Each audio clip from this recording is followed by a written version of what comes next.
Hello everyone, Coach Joe here once again. Ako nakita sa Facebook trending karon about a player na nabangkay. So mao ni siya.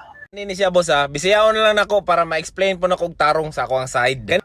Mao to ang video na nakita ninyo sa trending karon. To be honest ako na-try po ko na magbangko. Wala ko siya gitreat as discouragement. Gitreat na ko siya as encouragement to work hard and improve sa akong mga weakness. Para kay Gian, kung masulti lang nimo kay work hard lang jud.